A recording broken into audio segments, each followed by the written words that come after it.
두 번째, 지금 뭘 보셨냐면 사업 포트폴리오 평가 중에서 뭘 보셨죠? BCG 매트릭스 보셨습니다. 자, 보스턴 컨설팅 그룹에서 만든 요 방법론이 괜찮은데 조금 더 잘 만들고 싶어 해서 GE가 맥킨지하고 연대해서 만든 게 바로 GE 매트릭스입니다.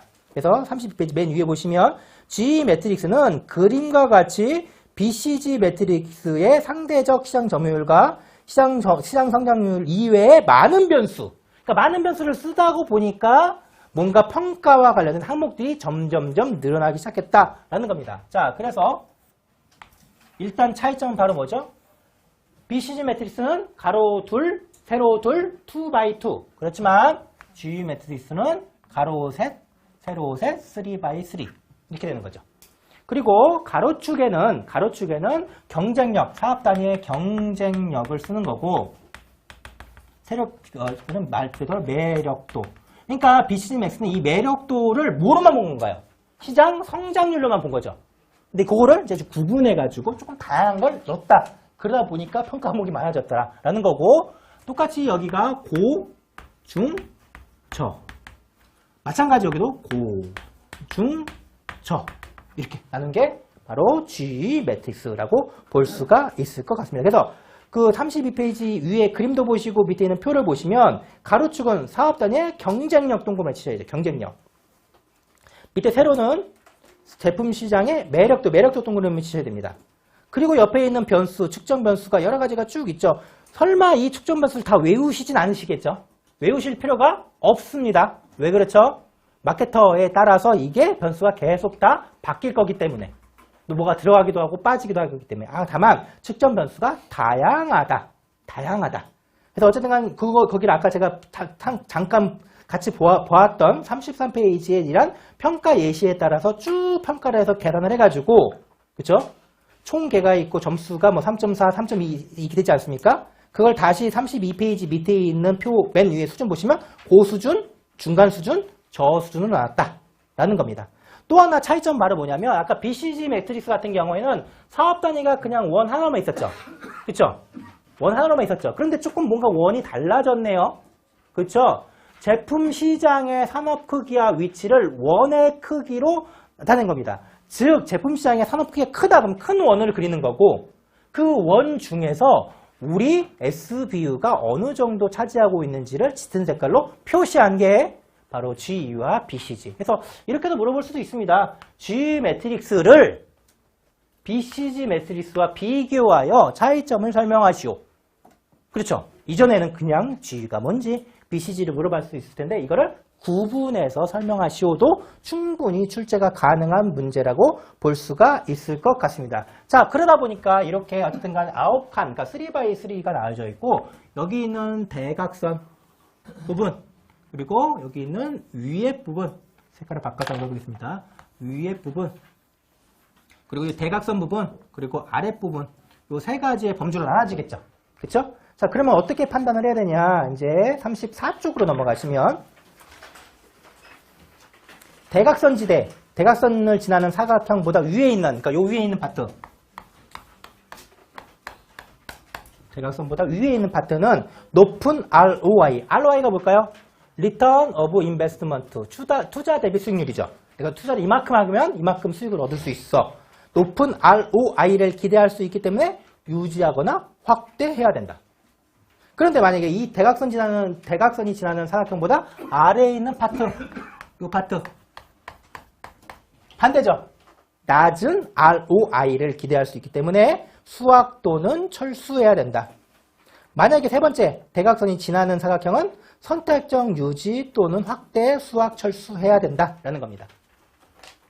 자, BCG, GE까지 달아보겠습니다. 자, 한 가지 더는요. 세 번째는요. 물론 제가 그 꼭지를 이렇게 만들지 않았지만 한계점. 이 이야기는 BCG를 물어보든 GE를 물어보든 여기부터 여기까지는 다 전개가 돼야 됩니다. 한계점.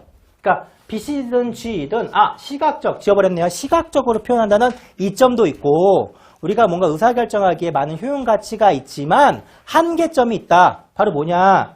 34페이지 중간계 동그라미 1번 가정의 현실성 문제. BCG 매트릭스의 일부 가정. 시장 점유율이 크면 시장 점유율을 통해서 뭘 본 건가요, BC는요? 시장의 매력도를 본 겁니다. 그죠? 매력도가 높다고 하면, 그죠? 경험 곡선 효과에 의해서 많은 자금이 유입된다는 거. 요게 가정이었죠. 그런데 만약에 제품 차별화가 없는 제한된 경우만 잘 적용해 무슨 얘기일까요? 전문품, 선매품, 편의품에만 적용된다는 얘기죠. 그쵸? 여기만 적용된다는 얘기입니다. 그렇기 때문에 거기 그 다음 주에 보면 하이테크 산업이나 패션 산업, 그러니까 선매품이나 전문품 같은 경우에는 이런 가정이 적절하다, 적절하지 못하다, 적절하지 못한다라는 겁니다. 두 번째, 사업 단위 간 상호 의존성이 있다라는 겁니다. 한번 읽어보겠습니다. 사업 단위를 유지 혹은 제거하는 결정에서 다른 사업 단위들과 연관성을 고려하지 않았다. 한 사업 단위를 제거하면 다른 사업 단위를 부정적 영향을 줄 수 있다. 메모리 칩을 제거하면 노트북 어떻게 될까요? 한 기업이 메모리 칩도 생산하고 노트북도 생산하는데 노트북은 그래도 매력도가 있어서 지속적으로 유지 발전 확대할 수 있는데 메모리 칩은 별로네? 라고 해서 메모리 칩을 없애면 그 메모리 칩 어떻게 해야 되나요? 다른 데서 공급받아야 되겠죠. 그런 문제가 발생할 수 있다. 즉 사업 단위 간의 상호 작용성을 어떻게 했다? 감안하지 못했다. 세 번째는 자원의 제약성. 지금 보니까 자금, 특히 이제 BCC 같은 경우는 자금을 어디서 본 건가요? 캐시카우, 지금 자금 젖소라는 내부 자금이 어떻게 흘러가는지를 위주로 봤죠. 근데 요즘에는 뭐죠? 외부 투자를 받을 수 있는데 그러한 제약성을 고려하지 못했다. 네 번째, 다른 것보다도 만약에 사업 포트폴리오 분석의 한계점에 대해서 설명하시오 했을 때 지금 제가 6가지를 놨지만 그 중에 첫 번째 한 가지 빠지면 안 되는 게 이 4번입니다. 차원의 뭐다? 조작화.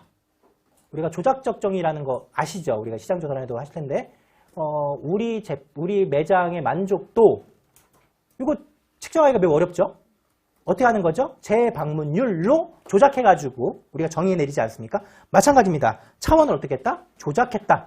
무슨 얘기냐? BCG 매트리스는 복잡한 성격의 각 사업 단위를 단순히 시장 성장률, 시장 점유율, 성장률과 점유율 두 가지를 평가했고 G는 여러 개의 변수를 사용했다.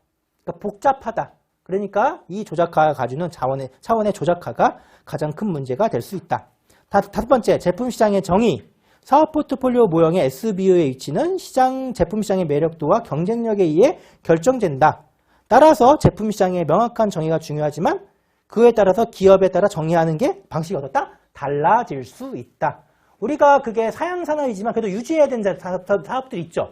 그렇죠? 이런 것들을 고려했다, 고려하지 않았다? 고려하지 않았다. 마지막 6번째, 성장률과 점유율 시기. 즉 이게 영원할까요? 그렇지 않죠. 시기가 변화했는데 그거에 대한 그 결정이 모호하다라는 겁니다. 자, 지금까지 뭘 보신 거냐면 뭘 보셨죠? 사업 포트폴리오 평가, 그쵸? 분석 방법에 대하여 보셨습니다. 자, 지금 우리가 전략을 다루고 있습니다. 경영 전략과 마케팅 전략을 다루고 계신데요.